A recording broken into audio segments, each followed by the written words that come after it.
Olá pessoal, tudo bem com vocês? Eu sou Eduardo Marques, sou professor de Geografia e venho aqui trazer para vocês aqui um debate muito interessante sobre a ciência geopolítica, né, seus conceitos. Quero debater com vocês um pouquinho sobre colonialismo e imperialismo. Quero também falar, discutir com vocês sobre divisão internacional do trabalho, a nossa conhecida DIT. Também quero comentar a respeito da economia política, fazer uma breve discussão sobre liberalismo e mercantilismo, e também fazer um debate sobre a globalização, o sistema capitalista e a mundialização da produção. Trago aqui nesse vídeo algumas imagens da história, imagens importantes, e essas imagens nós vamos aqui discutir de forma bem interessante. Eu vou passando as imagens, vou comentando aqui com vocês essas imagens, ok? Elas vão ilustrar muito bem o assunto que nós vamos tratar aqui, ok? Sem mais delongas, vamos para o início da nossa conversa. Bem, primeiramente eu quero fazer uma pergunta, O que é geopolítica, Que ciência é essa? A geopolítica é um conjunto de estratégias que é adotada pelo Estado para gerenciar o seu território, Então, observe que há uma questão central: quem é o Estado? Quem é o território?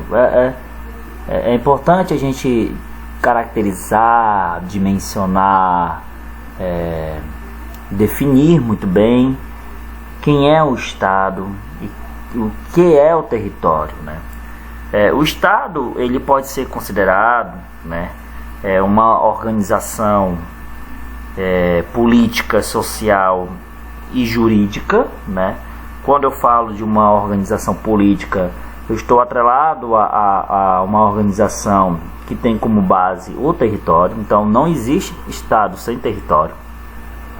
Quando eu falo de um Estado no seu âmbito social, eu quero dizer que o Estado é a sociedade organizada, o Estado é também a presença de uma sociedade que se estrutura a fim de defender os seus interesses próprios, ok?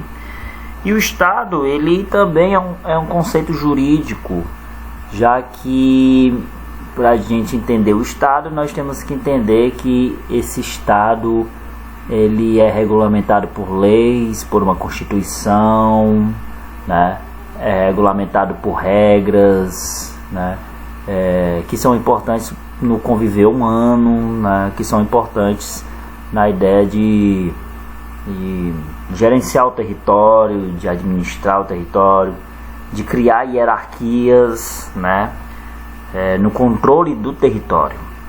Então o Estado ele ocupa um território definido, delimitado, um território político, normalmente onde a lei máxima é a Constituição, e existe um governo que é, na verdade, uma representação momentânea de uma determinado povo ou uma nação, que é soberana, e é reconhecida internamente ou externamente. Ser reconhecido externamente ou internamente também está relacionado com outros atores de poder, entendeu? Então, ser reconhecido por outros países é também um fator importante na geopolítica, Veja, a geopolítica ela considera a relação entre os processos políticos e as características geográficas. Então ela é uma ciência da geografia, onde a localização, os territórios, a posse e a exploração de recursos naturais, o contingente populacional, as características geológicas, a topografia, os domínios naturais, o clima, tudo isso estão relacionados com a ideia da exploração do território, né? Mas sobre a exploração do território e domínio territorial, é importante levar esse debate. Por exemplo, o que é o colonialismo e o que é o capitalismo.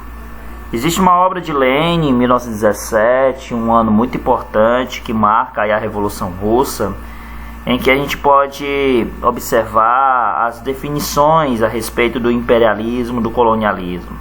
Nessa obra de Lenin, em 1917, o nome da obra é O Imperialismo, Etapa Superior do Capitalismo, nós podemos observar que a colonização é uma ocupação, né? Essa ocupação se deu no século XIV e XV, prioritariamente, e o colonialismo foi a ocupação da América, da África, por grandes metrópoles europeias como Portugal, Espanha, Inglaterra e França, né? E o imperialismo, ele caracteriza essa expansão e esse domínio, essa necessidade de conquista territorial, né? Por alguns países do continente europeu, pelos Estados Unidos, pelo Japão, né? De territórios na América, na África, na Ásia, isso no século XIX e no século XX. Na verdade, o imperialismo e o colonialismo não deixaram de existir, né? O que acontece é que o imperialismo ele mudou a sua roupagem, né? Hoje o que é ser um império, né? Você não domina, não tem uma necessidade de domínio da terra propriamente, não é simplesmente dominar a terra, mas sim tornar os países menos favorecidos, os países mais fracos politicamente, dependentes economicamente, né? A dependência econômica, a submissão aos países ricos, isso é um novo imperialismo, é um neo-imperialismo. Então a gente tem que levar isso também em consideração, porque o imperialismo formal, esse imperialismo que a gente sempre estudou, de domínio de terra os grandes impérios, como o Império Otomano, o Império Persa, o Império Romano, esses impérios, eles dominavam terras, e a ideia era ter mais terras, mas o contexto hoje não é simplesmente ter terras, mas sim criar uma relação de dependências, né? No campo econômico, né? Que resvala, que tem tudo a ver com o campo político, certo? Então veja, o imperialismo na África e na Ásia, a gente observa já no século XIX, né? Já no século XX, ele mostra aí uma dependência econômica dos países menos favorecidos, dos países subdesenvolvidos. Esse neocolonialismo, essa nova forma de exploração e de domínio territorial, né, é bem latente a questão da divisão, né, das terras para os grandes impérios, né. Então nós observamos até uma hegemonia inglesa diante disso. O imperialismo ele vai se dar de 1884 a 1914, né? E esse imperialismo, ele nessa data de 1884 a 1914, a gente vai observar essa fase, né, extrema do capitalismo, como eu falei da obra de Lenin, né, onde houve uma exploração em massa, né, grandes metrópoles europeias buscavam mais terra. Então foi uma fase da história em que houve uma grande corrida por mais terras e acabou, né, essa situação acabou descambando em quê, né? Acabou descambando na Primeira Guerra Mundial, que vai se dar de 1914 a 1918, né? Então observe, colonialismo, o objetivo central do colonialismo é exploração de especiarias, de metais preciosos, de matéria-prima, né? No colonialismo existe um absolutismo, o Estado é o agente central. No neocolonialismo, a gente observa que existe, quais são os objetivos? O mercado consumidor, a matéria-prima, a exportação de capitais, a busca por pontos estratégicos econômicos, o êxodo de excedentes populacionais e o agente central é o mercado consumidor, né? Então veja que existe uma nova roupagem do colonialismo e do imperialismo. Diante disso, eu quero diferenciar aqui o mercantilismo e o liberalismo, né? A gente observa que o mercantilismo ele mostra, né, um Estado forte, um Estado controlador, né, um Estado onde há um protecionismo, um nacionalismo econômico, certo? E que esse Estado existe uma necessidade de aumentar as exportações e de diminuir as importações, né? Então veja como o mercantilismo é uma política econômica onde há aumento de taxas alfandegárias, de protecionismo, de leis mais pragmáticas, de fronteiras econômicas mais rígidas, de um desenvolvimento manufatureiro, de monopólios, de um colonialismo. O mercantilismo ele também pode ser confundido, por exemplo, pela doutrina de John Keynes. John Keynes, né, ele foi um dos economistas mais influentes do século XX, e o keynesianismo, né, a palavra, né, keynesianismo é uma teoria econômica em que o Estado está em forte intervenção na economia de um país, com a ideia de promover pleno emprego, né, e equilíbrio econômico. Então veja, o keynesianismo, o Estado ele deve intervir de forma a evitar problemas no território, como desemprego, crises, né? O Estado tem que ser presente, investir em áreas que as empresas privadas não conseguem ali dar conta ou negligenciam. O Estado deve aumentar seus gastos, né, para atender às demandas. Então veja que existe uma correlação bem próxima entre mercantilismo e keynesianismo. Já o liberalismo econômico, muito presente em países mais pobres, né, em países mais voltados com uma dependência econômica para o mercado externo, o keynesianismo existe aí uma pequena interferência do Estado na economia. Há também uma livre concorrência, há uma defesa da propriedade privada, né, uma necessidade de privatização dos serviços, né?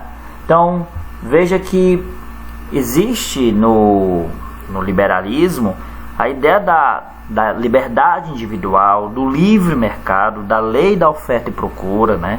Então nós temos aqui de frente, né, dois estilos diferentes de economia política, que é o liberalismo e o mercantilismo, certo? Veja, aqui nós estamos fazendo um debate bem claro sobre como o próprio capitalismo, que é a superação do antigo modelo econômico-político, que esse antigo modelo era o feudalismo, como o capitalismo ele vem evoluindo ao longo dos anos. O capitalismo não nasceu agora. O capitalismo é um sistema político-econômico que caracteriza esse mundo de forma geral, né? Mas o capitalismo ele vem desde o século XV, né? Numa sua fase mais comercial. Esse capitalismo que tinha como característica as grandes navegações, o expansionismo, né? a exploração de matéria-prima, de metais preciosos, e o início do capitalismo é marcado pela exploração, né, da matéria-prima, pela necessidade de explorar por conta da necessidade de lucrar, né? Então a gente já observa que o capitalismo nasce em qual configuração? Ela nasce na ideia do explorador, que era a metrópole, né, europeia, e o explorado, que era a colônia, né? Então nós temos a ideia do colonialismo, que o colonialismo ele se dá a partir da exploração dos recursos naturais, né? É nesse momento que a globalização também nasce. A globalização como um fenômeno, né, que caracteriza o capitalismo. A globalização que nasce na ideia de que a globalização ela nasce no momento onde há os contatos, né, os primeiros contatos de povos, né, distantes, que não tinham nenhuma relação, e que há uma relação maior social, política, né, entre povos, ok? E a globalização ela nasce assim, ela nasce perversa, mostrando que existe a imagem do explorador e do explorado, mostrando que existe a ideia de quem lucra e de quem vamos dizer assim, sai em dívida, né? Sai em dívida. E aí o capitalismo ele vai se desenvolver ao longo dos anos, vai mudar a sua roupagem. Por exemplo, século XVIII, século XIX, chega a fase industrial do capitalismo. E é nesse momento, nessa fase industrial do capitalismo, que as dependências econômicas aumentam entre pobres e ricos, né? O pobre ele fica devendo ainda mais. O desenvolvimento das técnicas, a evolução das técnicas, a criação de máquinas, o homem cria máquinas para produzir mais, para gerar mais lucro, e é a partir disso que a gente observa que os efeitos da globalização e da mundialização da produção, né, que a mundialização da produção, diferente de globalização, mundializar produção significa tornar essa produção em âmbito global. Então você não produz simplesmente para atender as demandas locais, mas sim para atender o capital internacional, o capital externo, né? Se o capital externo dá mais dinheiro, então a produção vai ser voltada para isso. A produção sempre é voltada para aquele que dá mais dinheiro.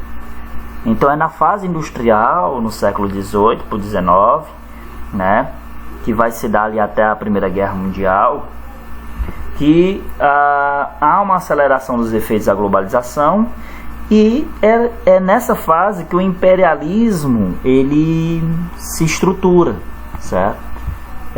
Observe que a terceira fase é uma fase financeira. Depois da Segunda Guerra Mundial, essa fase financeira e tecnológica, nós temos um mercado externo e os bancos, né, e criam ali grandes dependências, né, econômicas, né, e é uma fase em que a gente vai observar que os países mais pobres vão estar cada vez mais necessitados, extremamente endividados. Termina a Segunda Guerra Mundial com os países pobres se tornando, por exemplo, os países africanos, os países asiáticos, né, vários deles se tornando independentes politicamente, né, vão se tornar livres politicamente, mas são países extremamente endividados, são países frágeis economicamente. Então, digamos que o capitalismo ele cria uma situação de necessidade, de fragilidade, de dependências, de desigualdades, né? Então a divisão internacional do trabalho, ela mostra o quê? Ela mostra que a divisão internacional do trabalho, ela tem uma primeira fase, né, comercial do capitalismo, onde há a exploração da matéria-prima, que é o colonialismo. Depois a divisão internacional do trabalho, ela se dá por uma fase industrial, onde nós temos o imperialismo, né, sendo desenvolvido, né? E é nesse momento que a globalização e a mundialização aceleram, né? David Harvey traz uma obra interessante que é sobre, digamos, a redução do espaço-tempo a partir da aceleração, né, desse espaço-tempo, na medida em que as técnicas evoluem, né? As ciências técnicas evoluem. E a terceira fase da divisão internacional do trabalho é o capitalismo financeiro, o capitalismo dos bancos, é um capitalismo voltado para a tecnologia, para o tecnicismo, voltado para o lado financeiro, né, da dependência aos bancos, que é o neoliberalismo, né, que a gente pode aqui pautar também. Bem, mas quem é o território?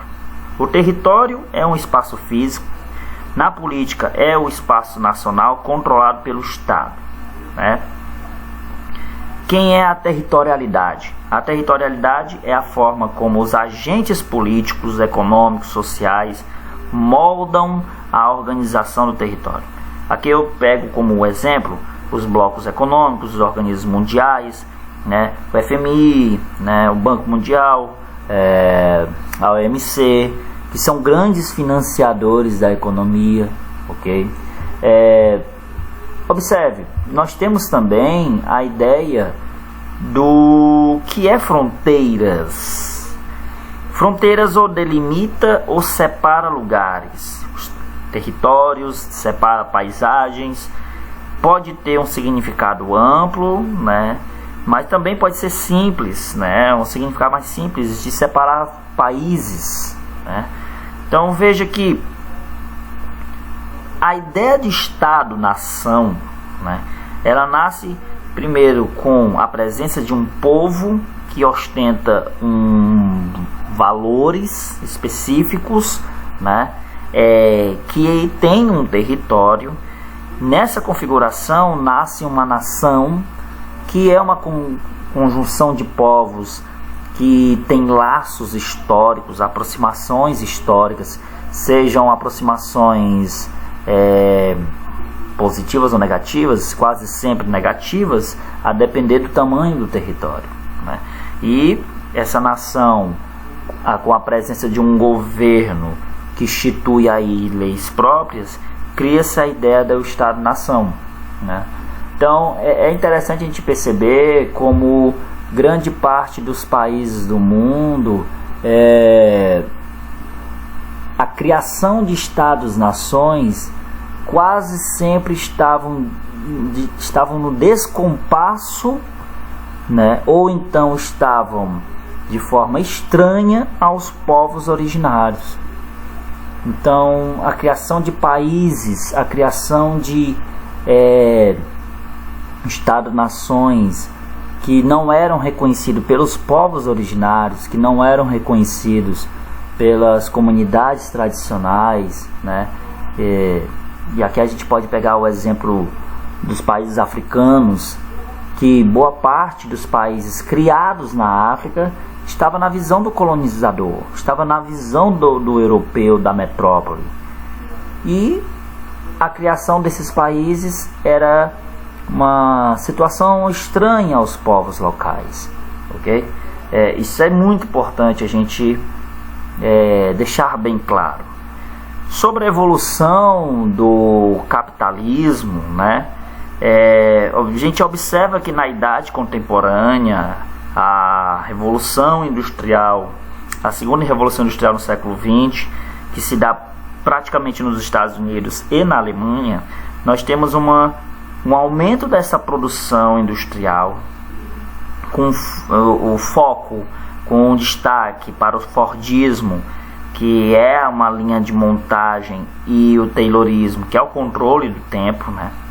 É nessa época que nós vamos observar uma indústria inclinada para o lado bélico, certo? É uma indústria onde nós temos o petróleo como recurso, né? A necessidade de produção de armamentos, né? E aí o imperialismo que eu falei para vocês, já falei muito bem, né? Ele vai levar a Europa para a Primeira Guerra Mundial. Então, o capitalismo da Idade Contemporânea, Segunda Revolução Industrial, estou falando aqui do século XX, vai haver um retorno da maior regulação estatal. Essa Primeira Guerra Mundial, ela também vai mostrar alguns casos importantes para a gente destacar, como por exemplo, 1917, os Estados Unidos entram na guerra e a Rússia sai, né? A Rússia sai por conta da Revolução Russa, né? Uma crise interna na Rússia vai fazer a Rússia ser obrigada a sair da guerra, e em 1922 a Rússia se torna um país socialista, com uma economia política diferente. Em 1919 a Alemanha acaba entrando no Tratado de Versalhes, que praticamente arrasou a Alemanha, né? A Alemanha é a grande derrotada da Primeira Guerra, e o Tratado de Versalhes acaba rendendo ainda mais a Alemanha.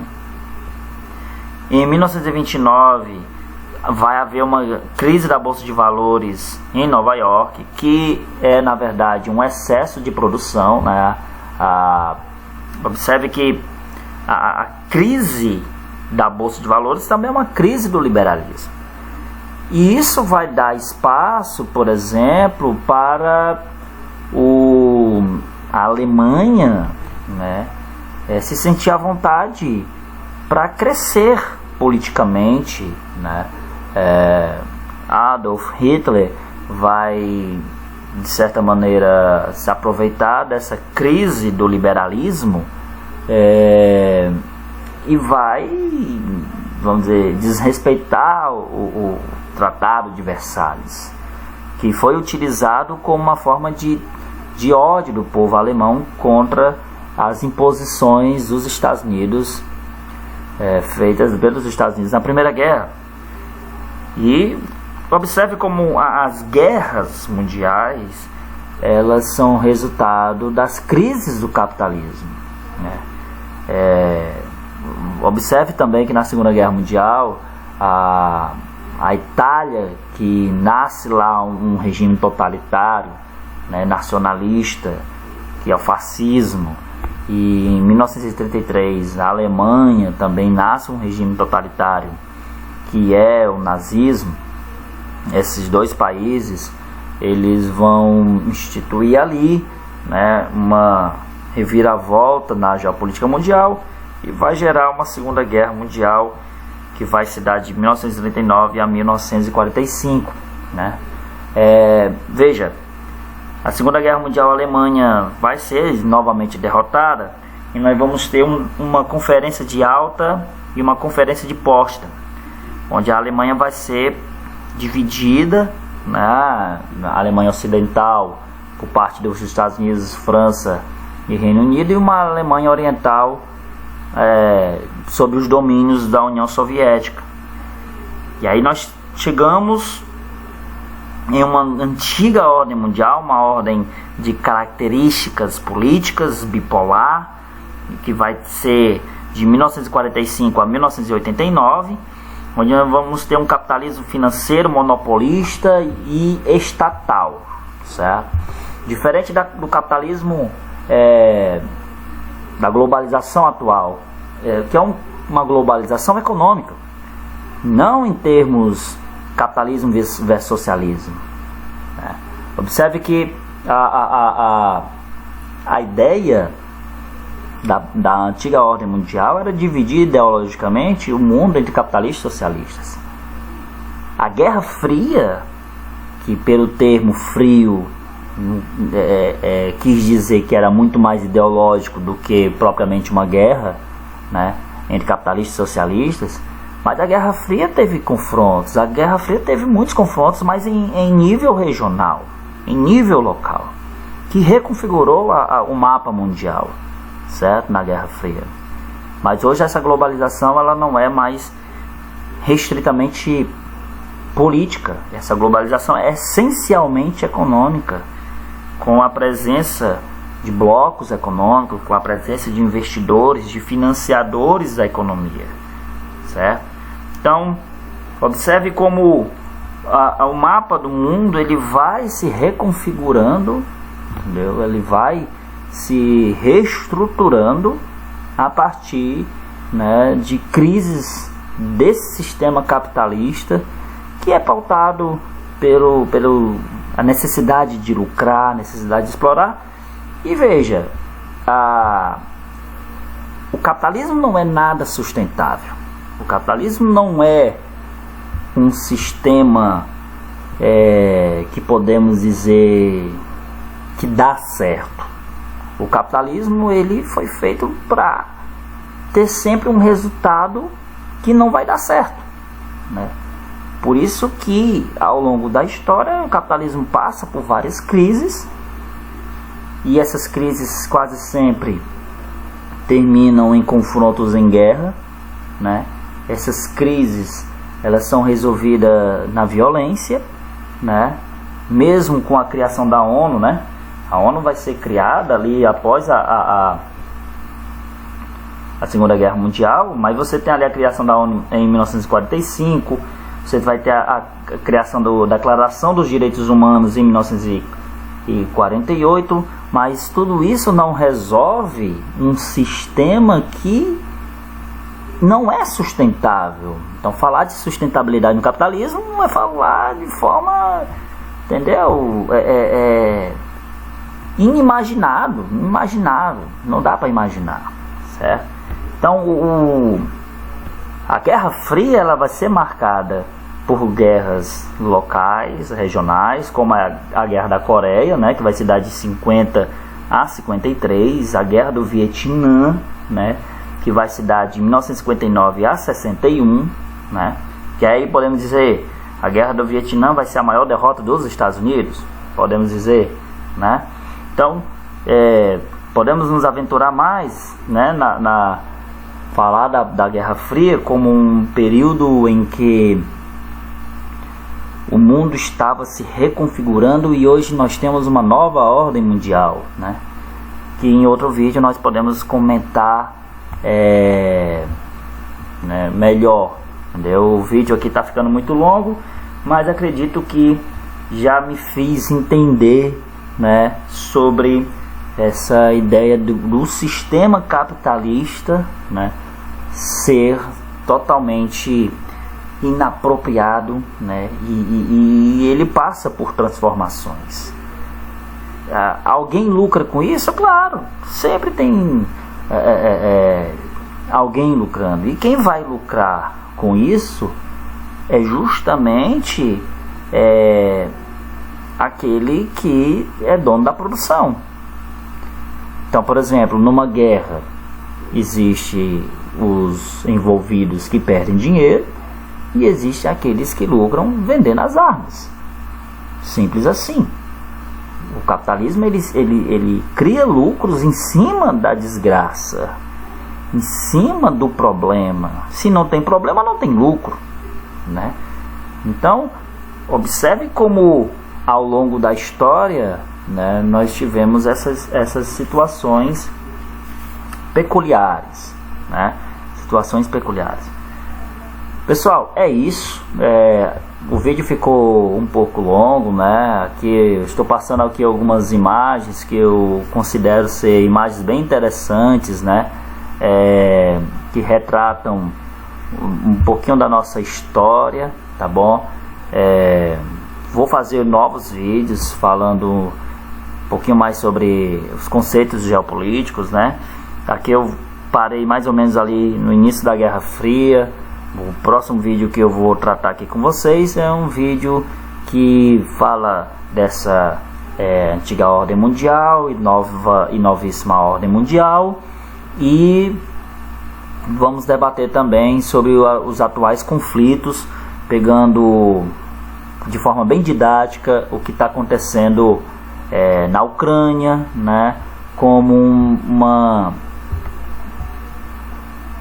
um grande exemplo desse imperialismo, né, informal, indireto, que existe ali no leste europeu, e também o caso, né, de Israel contra o Hamas e a Palestina também, que é um caso muito interessante, que está em evidência aí no cenário geopolítico, ok? Vou ficando por aqui, né? Um grande abraço, até mais, tchau, tchau, fiquem com Deus, tchau.